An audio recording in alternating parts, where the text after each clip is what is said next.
Moving on to the Wolverines. The Wolverines really underachieved this year, and I'm going to put them right there with the Panthers as far as teams that, are expected to be better than what they are record-wise right now. Right now, they're 1-3 in non-conference play. They're giving up 24.8 points a game and scoring 24.3. But that 24.8 points a game in points allowed is not good enough to win too many games in this league. Let's take a look at some of their games so far.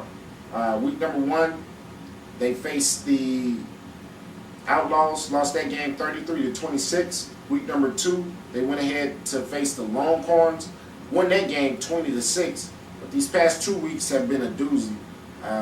Week number 3, they went ahead to face the Bucks. The Bucks beat them 33-25. And in this past week, they went ahead and faced the Phoenix and lost that game 37-26, giving up way too many points. Way too many points. 33 and 37 points the past 2 games is not enough to cut it. I went out in the preseason and saw this team play, and I'm thinking to myself, wow, this team really has a lot of good athletes, and I don't understand why people are doubting them this year. But, once again, you can't say anything about this team because they've underachieved. They haven't come to play. They have a 6'4" receiver. They have speed at the other receiver position.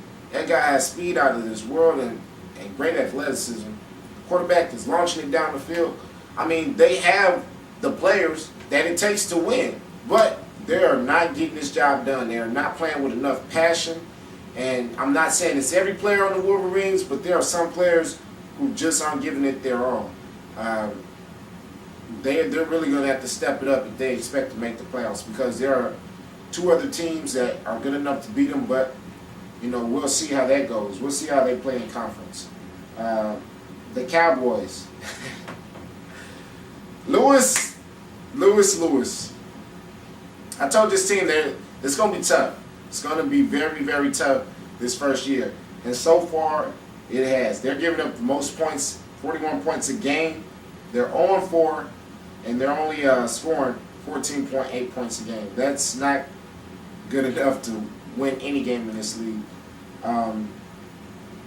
Some of their losses, let's take a look at some of these scores. 31-14, week number 1 against the Longhorns. They lost that game. Week number 2 against the Phoenix, 30-15. Week number 3, they played the Outlaws, lost that game 50-6. Week number 4, this past week, they went ahead and played the Revolution, 53-24. They're progressing offensively, but each week people are putting up more and more points on this team. It's getting ridiculous now. 53 points. I don't think we've seen anybody hit 60, possibly 70 on this team or on any team in years past. But it's the way this team is headed on the defensive side, we might see that, and it might be a first in league history for somebody to score that many points in a game. Like I said, this offense is coming along, but they need to change their defensive strategy. This defense is just not cutting it. Either that, or they need to put some other players on their defensive side of the ball. They're really not getting it done. I don't know what else to say about this team, but they have a couple of athletes. I think they're a little too cocky. You gotta have attitude to play in this league, but I think they're a little too cocky. As somebody told me this week, with the name be cocky and sorry at the same time. You got to go into a game thinking you're going to win, but until you win, please close your mouths until you stop giving up many points. I'm pretty sure I'm speaking for the whole league when I say that. Lewis is going to have this team ready to play every week, but they just need to tone it down just a little bit, and I think people will respect them just a tad bit more. But right now, they're talking a little bit too much and not doing a whole lot. So for my playoff prediction for the South, I'm going to go with the Bulldogs, by far number 1 top seed, best team in the league, period. go with the Renegades with that number 2 slot. They're gonna be one game underneath the Bulldogs in that win column in conference play.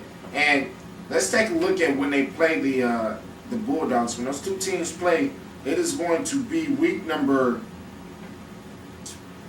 What do we have here? It's going to be week number 7, March 15th. Mark that on your calendars. That's going to be the game that's going to decide the South, and that's going to be a real good game. That game is scheduled to start at 11:30, and once again, that's on Sunday, March 15th, week number 7.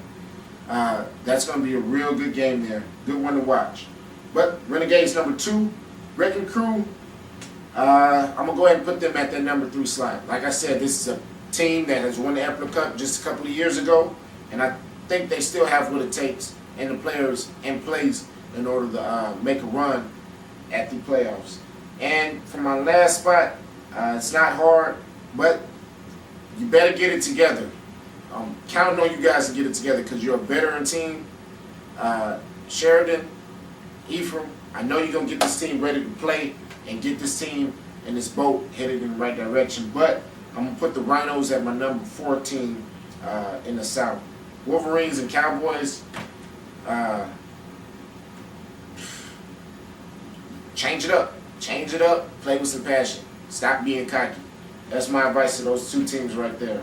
But like I said, in the South, got the Bulldogs, Renegades, Wrecking Crew, and the Rhinos making the playoffs. The league as a whole, let's take a look.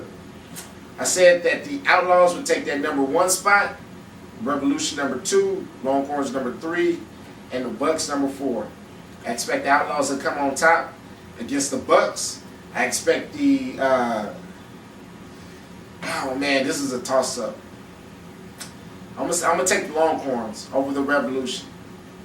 I'm gonna believe in this quarterback that they have in Troy, aka Vince Young. I'm gonna believe he has what it takes to get this team once again to the conference finals. And in the conference championship, it's gonna be the Outlaws and the Longhorns, a rivalry game. Remember, this is gonna be a game that they play April 19th in week 11. That game is going to be a good one to watch, and you'll probably see them again in the conference championship. I'm not going to be biased on that. A lot of you know what I mean, so I'm going to leave it at that. I'm going to just say that the Outlaws and the Longhorns in the Northern Conference Championship. In the South, Bulldogs against the Rhinos and the Renegades against the Wrecking Crew. I have the Bulldogs beating the Rhinos, and I also have the Renegades beating Wrecking Crew, but don't be shocked if the Wrecking Crew win that game. But I'm going to take the Renegades until I see otherwise that the Wrecking Crew have turned it around. So, in the conference championship, the Bulldogs and the Renegades. And like I said, they play in a couple of weeks, week number 7, March 15th. Mark it on your calendars. And that game is it's going to be a preview South Conference Championship. I do expect, however, for the Bulldogs to make it to the championship, beat the Renegades. Silk, don't eat me up on the message board for that comment, but you know what? I don't care. Those are my predictions. I'm sticking to it, and that's how it's gonna go. Thanks to David Gutierrez from Great Presentations for providing the video. Speaking of that, he has videos for sale after each and every game. It takes just a few minutes for him to put it onto a disc for you, so you can take that home the same day. $20, I believe, 15 or $20. So check that out. We're gonna close out this edition of TSFA Live.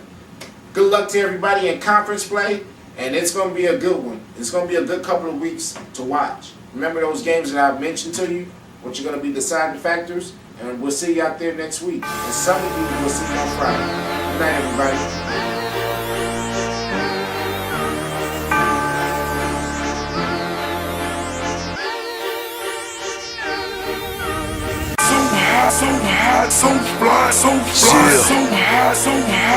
We need a swagger shit.